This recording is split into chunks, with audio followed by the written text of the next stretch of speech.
So this would be the start of episode 6 in my continuing saga to get this transmission for the Relite in, we'll say, serviceable condition. Get the vibration out of it. Sorry for the ums. Still learning to do this and getting my words out. Fast enough. Okay, so I tried doing it on the bench, not working, so we'll try. So I've got a stand, and I've got lots of clamps. Still needing a second set of hands, which is coming today. Should have some friends to help me hold this thing down while we try to do it. I have managed to get 75 pounds by myself of torque on the top nut here. I will say this is the hardest thing of getting this thing secure so that you can apply force. So that's where we're at right now. I did look at making an adapter that I saw in the Elan article, which basically would attach to this, but it would, let's get this right. Sorry for any shaking. So basically this would attach and anchor this piece to that shaft to be the fulcrum. It would stop it from turning on its own, and I have mixed emotions about it. So I saw what the guy did, and yes, but do I want to put that much force applying it both here between these gears and against this? Do I want to do that? I don't know. If I have to, we will, but let's see when my friends come, if we're able to get our 150 pounds of torque on the nut. And I've been thinking about taking it to like 135, 140, because the teeth of this nut have to line up with the teeth of this gear in order so that the tail shaft will go on. So do I want to put 150 and then put more to try to get it to line up, or do I want to get to like 140 and then see if I need to move it more? Okay. My friend's an engineer. We'll talk about it when it comes. These are the options. But the book does say that it's 150 pounds of torque, but you have to get the two to line up. So, of course, once that spline goes on, it's not backing off. So, can you get more than 150 on it? Get it to move more? Get it to line up? We'll see what happens.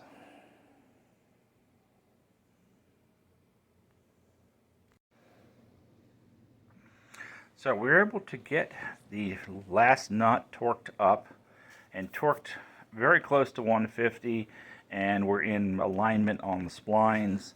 I'll get to that right now just to show you the setup that we had to do. And I thank you to my good friend for coming up with an idea of how to mount this and being able to do it, because as we were doing this on different setup, as might see from the last shot, the whole thing wanted to flip that way. So what we did is anchored it down. We're on the floor here. We have long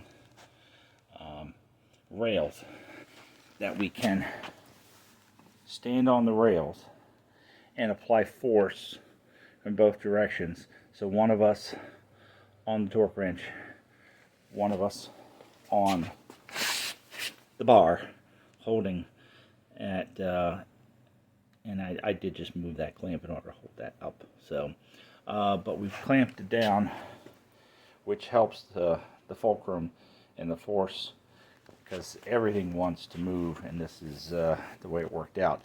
So he had a wonderful idea. I had the parts to make it work. So we got the torque up.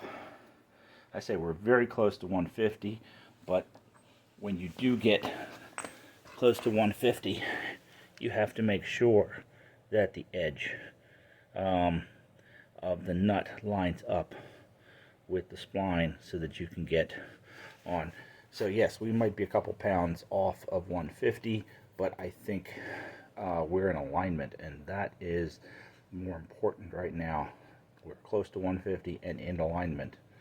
So we'll see how things go. But we'll take that back off.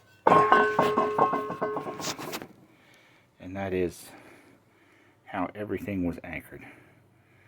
So we are now torqued. So that's good news. On to reassembly.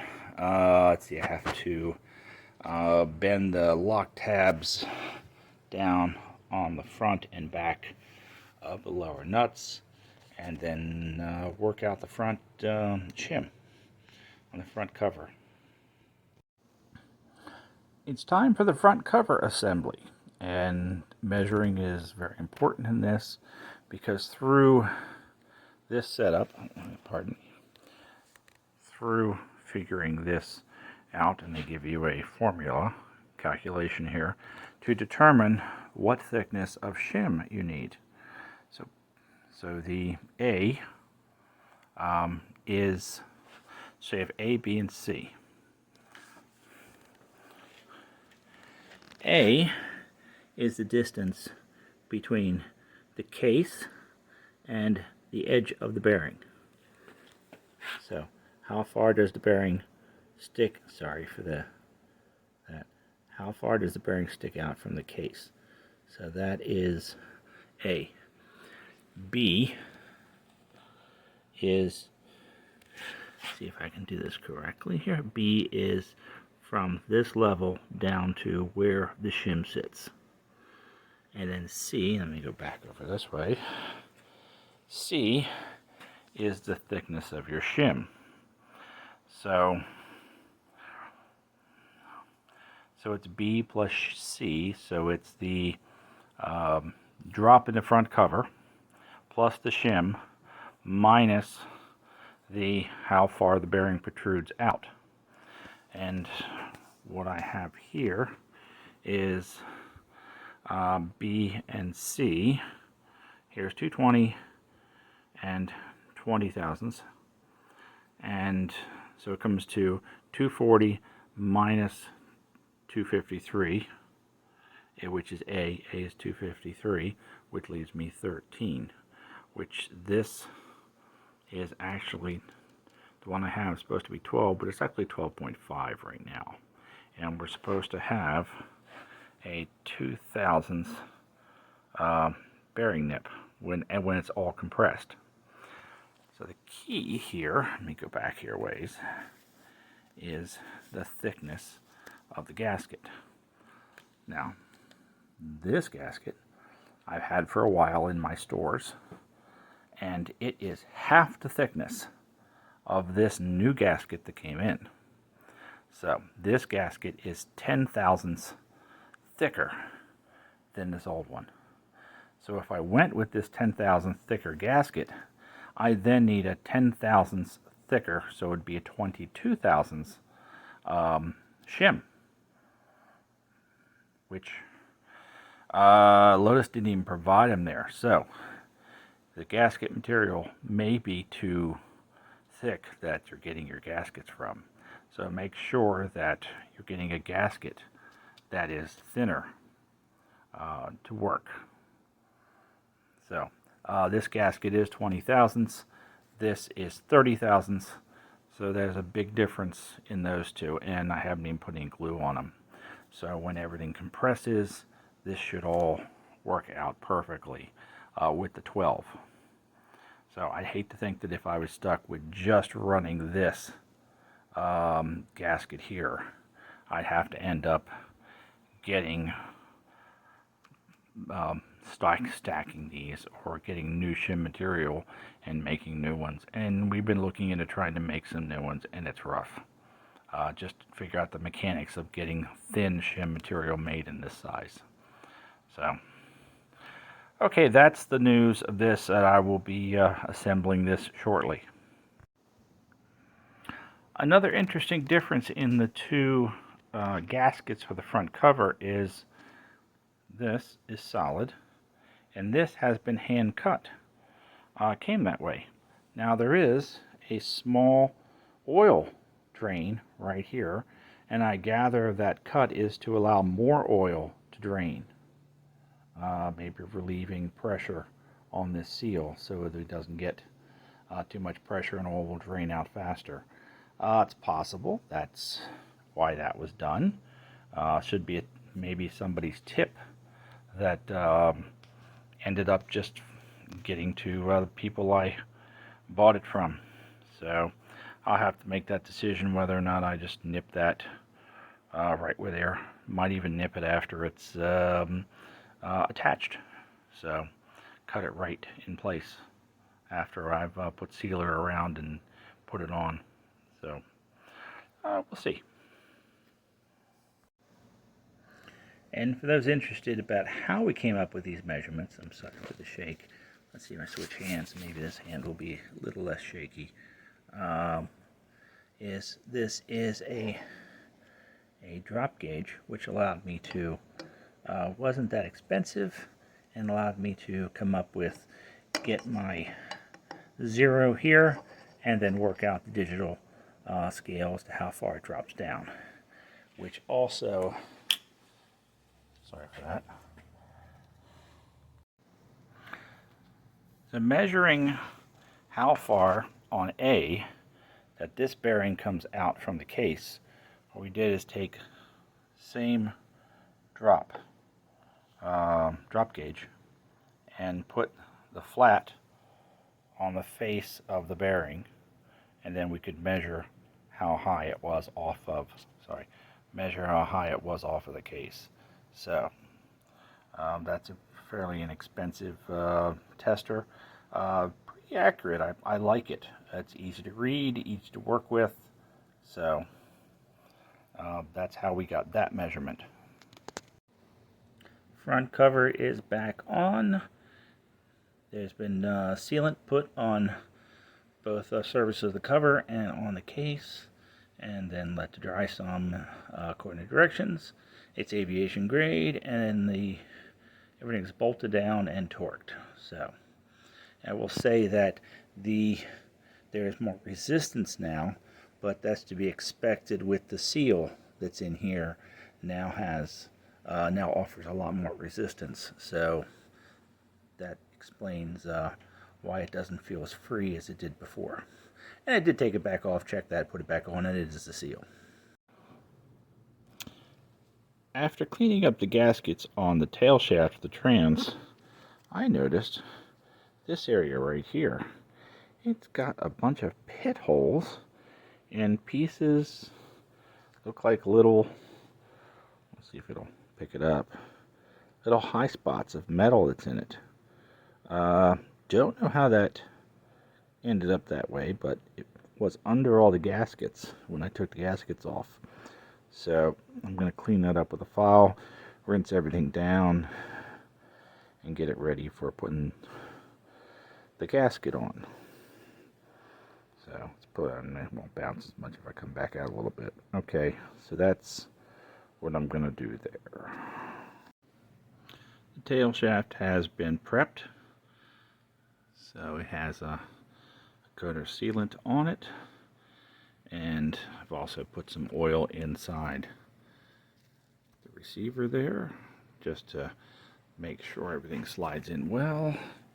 And then I go over here, this also has been prepped, so we'll just let them dry a little, gasket them, and then get them back. And I would suggest looking around all the edges and make sure you didn't get any nicks, anything that might have bumped the edge to need a little made a little bit of a problem. So maybe look for them, and if you had to make a light file around them, do it just to make sure. I found 2 spots that had little nicks that I didn't like. They would interfere with the gasket, so I just flattened them down with the file, cleaned everything up. So just to check it out, because they get bounced around a lot, and they are aluminum. The tail shaft is bolted back on, everything lined up beautifully, and I have selected 4th gear to lock the selector. Oh, sorry. There it is, right back under here. Sorry. Let's do it this way. So this has to be stabilized. So lock fourth gear in place. So then you can put this on. You put the housing for the gear shift on. The next step in assembly of the transmission is the shifter plate. So there are differences in the plates, which I'm going to push a little closer. If you notice how wide this is, and get this up here, how thin this one is. This one requires a bushing. This one, being thicker, does not does not require this bushing.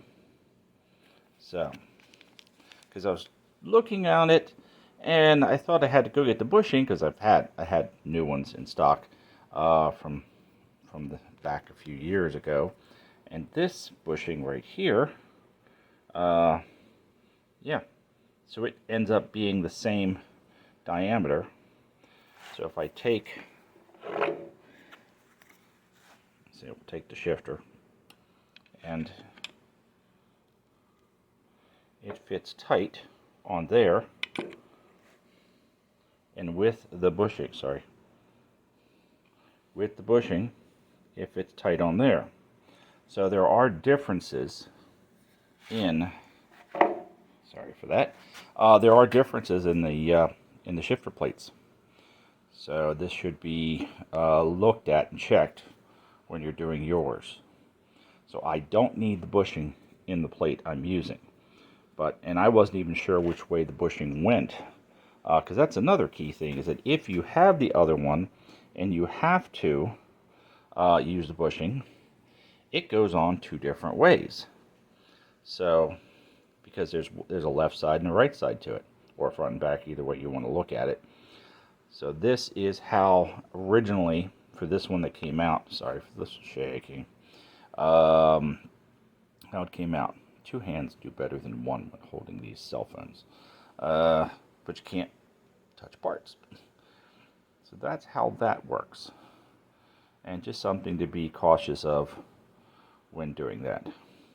Now I will probably not be permanently using this shifter, because this shifter's ball, I've got to put some fresh grease on it, is cracked really badly, and probably won't be able to see, but there's a lot of sections of it missing at the top that have fallen out, so that inside ball is falling apart. But the one on the car, I believe, is better. So I'll use this one for testing purposes, and then when I go to put it in the car, I'll reuse the one that's in there, because I believe that ball's in better shape. We are recording, so I can say that the transmission is, I believe, back together. I don't have the cover on, but I'm going to go through the gears here to show you that, sorry, that's first, second, okay, first, second, third, fourth, fifth, which you won't see because it's down inside, and all the way back into reverse. So everything is functioning correctly, which is really good. I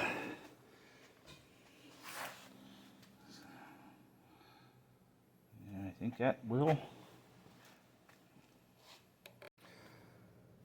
The next section of my videos will be taking the engine and transmission out of the car and then replacing them, replacing the transmission with this one and putting it all back together. That will be my next videos.